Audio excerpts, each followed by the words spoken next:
ভাই যা দেখিলে যাইরা পরে সিদ্ধ লোকের মাথার মনি মাইয়া বুজঙ্গিনী আমি সেই মাইয়া বুজঙ্গিনী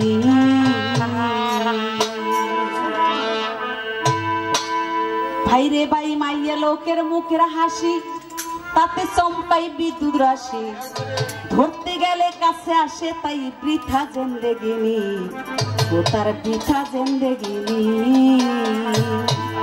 যেমন আগুনে পতঙ্গ জ্বলে দিবস রজনী মন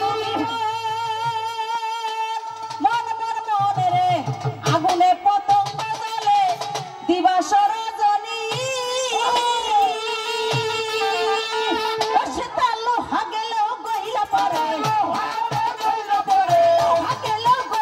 পরে কামসাগরের লোনা পারে মাইয়া বজঙ্গিনী মায়া বজঙ্গিনী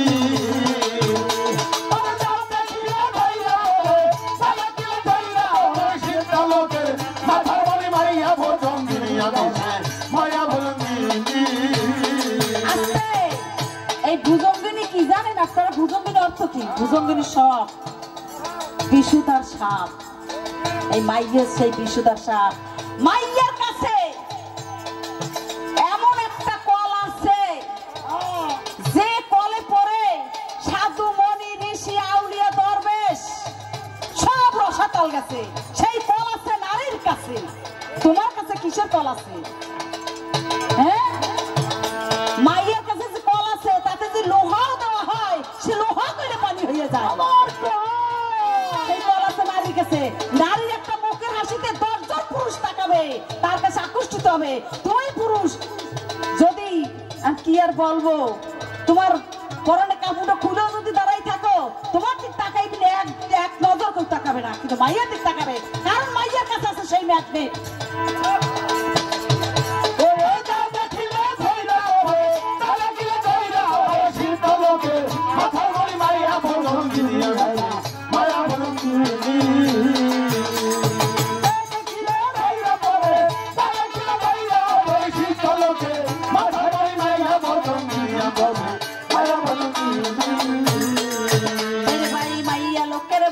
হাসি তাতে চম্পায় বিদ্যুৎ রাশি ধরতে গেলে কাছে আসে তাই বৃথা জিন্দেগিনি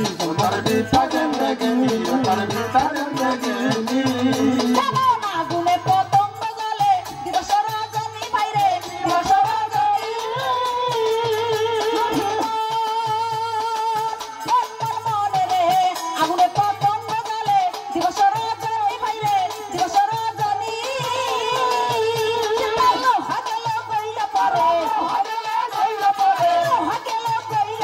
কামসাগরের লোনা পারে মাইয়া বজঙ্গিনী মায়া বজঙ্গিনী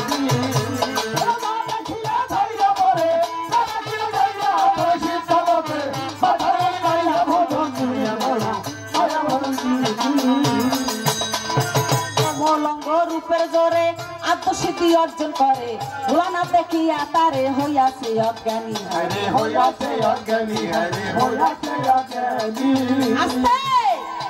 তাই বলেছে তার কমল অঙ্গ রূপের জোরে আত্মসিদ্ধি অর্জন করে ভোলানাথ দেখিয়া তারে হইয়াছে অজ্ঞানী।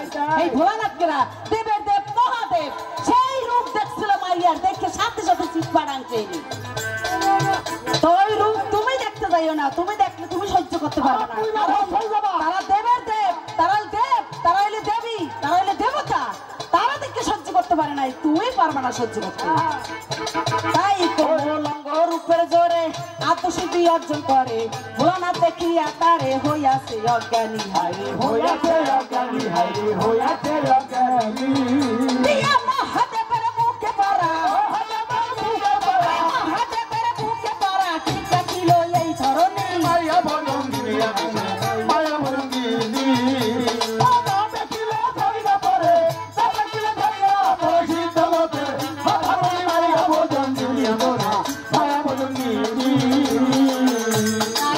প্রেম শাস্তিতে কালা রামায়ণ ভাগবত গীতা শ্রীকৃষ্ণের শ্রী সুরায় বর্ষারা ধারানি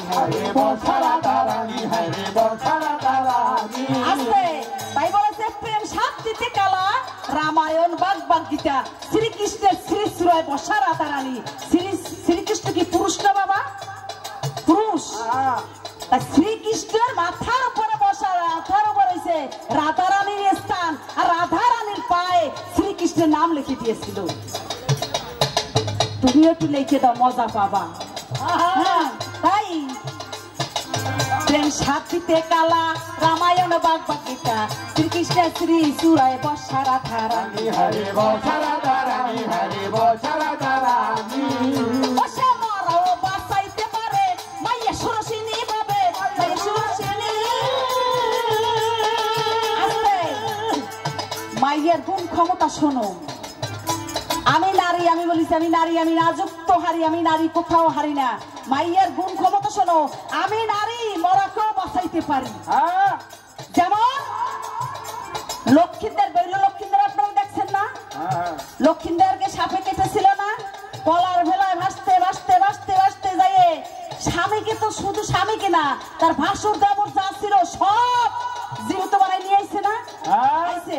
তারপরে জীবিত করে নিয়ে আইছে। তারপরে ওই যে এই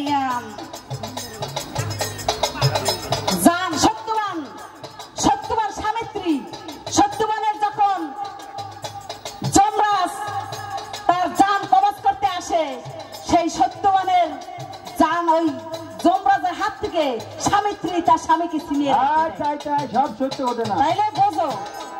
হ্যাঁ, ইসলাম ধর্মের ভিতরে আছে 70 বছর হায়াত দান করেছিল।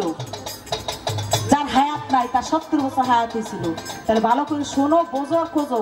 নারী কি করতে পারে? নারী বাঁচাইতেও পারে, নারী মারতেও পারে। আমি শুধু এইখান থেকে একটু হাইটের প্রতি যাবো, শুধু আমি বলবো আমার গায়ে কে টাচ করার দরকার নাই, শুধু বলবো ওই ছেলেটা আমার গায়ে টাচ করছে, দেখো কয়েক জোরে যাইয়ে তার শুরু করে দেয়। তাহলে আমি বাঁচাইতে পারি, মারতে পারি। তাই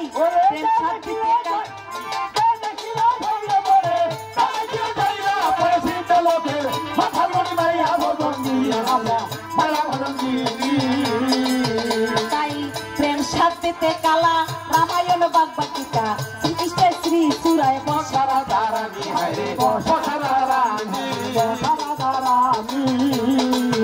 বসে মরাও বাঁচাইতে পারে মাইয়া সুরসিনী ভাবে, মাইয়া সুরসিনী।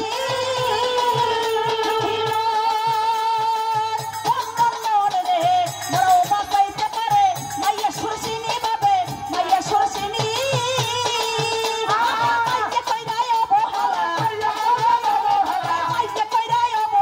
সুরন খাইছে নারদ, ওই নারদ গেল, নারদ নাই ওনে।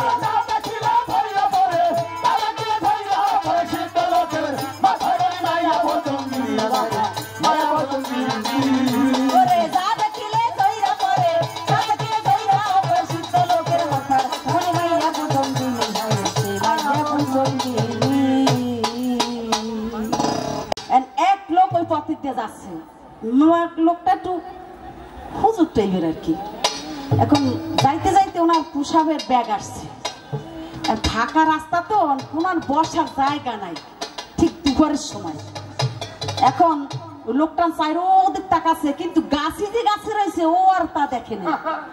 দেখার পরে এখন চাইরোদিক তাকাই লোকজন না দেখে, কিন্তু ঠিক ওই গাছের গোড়া পোশাক করতে হয়েছে। পোশাক করে টেলিজন উঠছে না, গাছি কেউ ভাই কি আল্লাহ যখন কইছেন তাড়াতাড়ি চাইয়ে দেয় গাছি, আর তাড়াতাড়ি করবে কি পাশে কিন্তু ধুল উঠে আর কি ওইখানে দেশে। আর বাবা পোশাকের ভিতরে যদি ধুলো দেয় তা কি হয় অবস্থা, গ্যাসা হয়ে যায় না?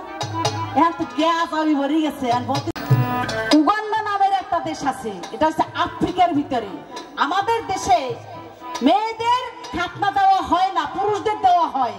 মেয়েদের খাতনা দেওয়া যায় না, কারণ আমাদের দেশে আবহাওয়া ভালো। আমাদের দেশে আবহাওয়া ভালো, তাই মেয়েরা হাঁটা চলায় তাদের ওই যে জনিধারের যে পর্দাটা ফেটে যায়। কিন্তু এই যে আফ্রিকার দেশে একটা জায়গার নাম আছে, একটা দেশের নাম আছে উগান্ডা। সেই উগান্ডা নামে একটা জায়গা আছে, ওদের দেখেন ওদের মাথার চুলগুলো কিন্তু কত ফুলের মতন এরকম কোকড়া কোকড়া, দেখছেন না, জটানো জটানো। ওই দেশের মেয়েদের, ওই দেশে আবহাওয়া ভালো না, পরিবর্তন হয় না, তাই ওদের ওই যে জনিধারের যে আর কি চামড়াটা ওইটা শক্ত থাকে, মোটা থাকে, ওইটা ছিদ্র হতে পারে না। তাই ডাক্তারের ধারায় ওইটা সিদ্ধ করা হয়, ওইটা সিদ্ধ করা হয়। তাই ওই দেশের মেয়েদেরকে ও বলছে যে ওইদের কোন দেশের মেয়েদেরকে খাতনা দেওয়া হয়। আর আমাদের দেশে এই যে দেখেন, এটা কোনো আমাদের দেশে নারীরা নাক ফুরায়, কান ফুরায়, ফুরায় না বাবা? এটা শুধু মেয়ে মুসলমানে ফুরায়, হিন্দু মহিলাদের ফুরায় না? ফুরায়। তা তাদের কি এটা কি সুন্নাত? সুন্নাত না, তাদের এটা হচ্ছে পোশাক স্বরূপ। যেমন এখন দেখেন হিন্দুরা যেমন দাড়ি রাখে, মুসলমানরাও কিন্তু দাড়ি রাখে, রাখে না বাবা? অনেক হিন্দুরা দাড়ি রাখে না? রাখে। তাইলে এটা হচ্ছে তাদের সৌন্দর্যতা বাড়াবার জন্য তারাই দাড়ি রাখে। আর মুসলমান যদি রাখে তা মুসলমানের সুন্নত করা হয়। পোশাক যেমন হিন্দুরাও পাঞ্জাবি পরে, মুসলমানরা পাঞ্জাবি পরে, মুসলমানরা সুন্নতের জন্য পরে, হিন্দুরা পোশাক পরিবর্তন করে, পোশাক পরে। যেমন এই যে নাক কান ফুরানো মুসলমানরা পরে, এটা হচ্ছে সুন্নত। এটা কারণ হচ্ছে আমাদের ইব্রাহিম খলিলুল্লাহ, আমাদের জাতির পিতা ইব্রাহিম খলিলুল্লাহ, তার দুজন স্ত্রী ছিল। আমি সেই জানিয়েই করছিলাম, তার দুজন স্ত্রী ছিল। সতীনের যন্ত্রণায় ছোট স্ত্রীকে 3টা ছিদ্র করা হয়, 3টা খণ্ড করা হয়, মানে 3টা কান আর নাক খণ্ড করে তার নাকে লোহার বেরু পরাই দেওয়া হয়। ওকে ভালো লাগতো দেখতে। তাই সতীনের আর কি, সতীনে যা করতে পারে আর কি, তাই বললো যে ওকে 3 খণ্ড করতে হবে, 3 খণ্ড করে লোহার বেরু পরাই দিতে হবে। এরপরে শেষে ওনাকে নাক কান ফুরাইয়া লোহার বেরু পরাই দিয়ে আরো সুন্দর লাগতেছে। কারণ এই যে নাক কান ফুরাবার পরে গহনা পরে তো সৌন্দর্য আরো বেরিয়ে যায়।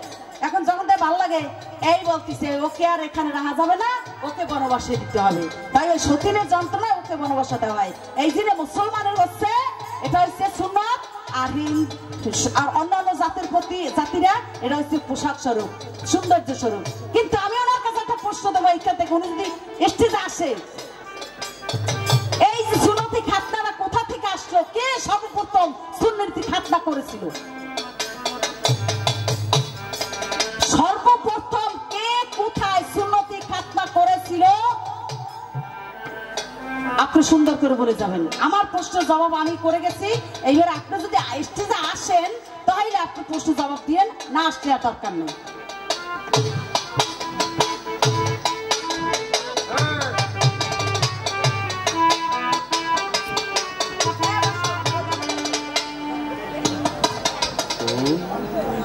আমার বন্ধু তো হ্যাঁ হ্যাঁ হ্যাঁ